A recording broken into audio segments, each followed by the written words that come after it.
that awkward moment when you're waiting to see whether you're really live or not, and you've just got this like suspended animation, but I'm going to assume that we are live. Good evening, very good evening, everybody, and welcome to this week's Mucha Fireside, where we have got our powerhouse of power women. If this is the first time you've watched our show, a little context.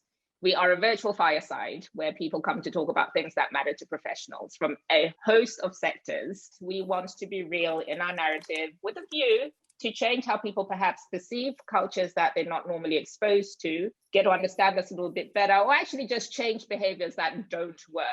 For those of you who've been following this page, you'll be aware that week in, week out, I'm looking to get perspectives from people who work across various sectors, just to really understand things that are either topical to their industry or why they do what they do in order to appeal to the various people that join us on Professional Tribes. So talking to treatment and vaccines, again, thinking as a layman who would have made an observation that, HIV/AIDS has been around for about 40 years or so. We haven't had a vaccine, a cure for that. MERS, SARS, again, big ticket illnesses that we would have thought science might have come up with a solution for, and we've not seen that come through. What would be different with COVID-19 to give us any assurances that these timelines of 18 to 24 months for a vaccine could realistically be achieved? I'm going to need help with superlatives because every single week I've got this phenomenal group of panelists and I'm just running out of words to describe them.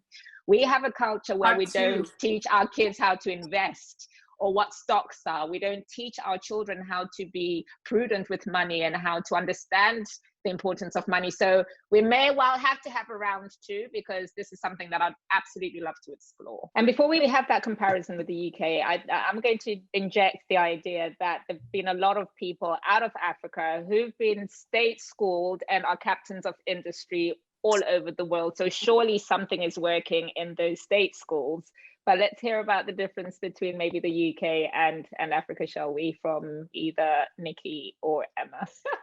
You know what? I would love our audience watching to please let us know if you've suffered from imposter syndrome, if you can relate with what Sarah Malik is saying, or you're more inclined towards questioning yourself as you go along. Interestingly enough for me, the fact that there's a disproportionate association with women suffering from imposter syndrome is something that I do want us to touch on. Tonight, we're talking about disruptors and innovation. And for anyone who's in the corporate space, you would have heard agile company being thrown around quite a lot. Agility has typically been associated with the technical space. However, corporates have actually adopted it as it translates to decision-making processes, to speed of digitization, and to generally how people work. So how apt is it to assess the spectrum, if we can imagine one, which on the one hand looks at stasis, on the other hand, we've got absolute chaos. In between are the people who move and shake and bring some order to what has become quite a chaotic world at the moment. The idea of there being a lot of opportunities in Zim, you found your niche, you found a need, and you've run with it. And I understand for a couple of years now.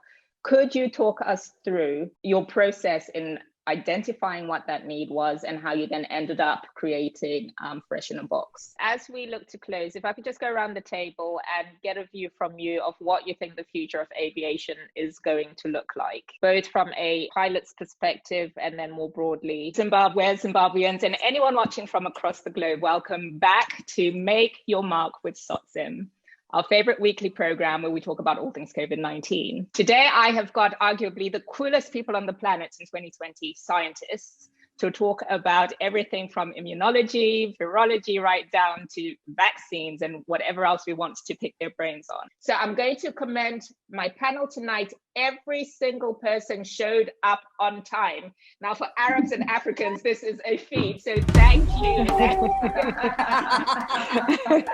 you.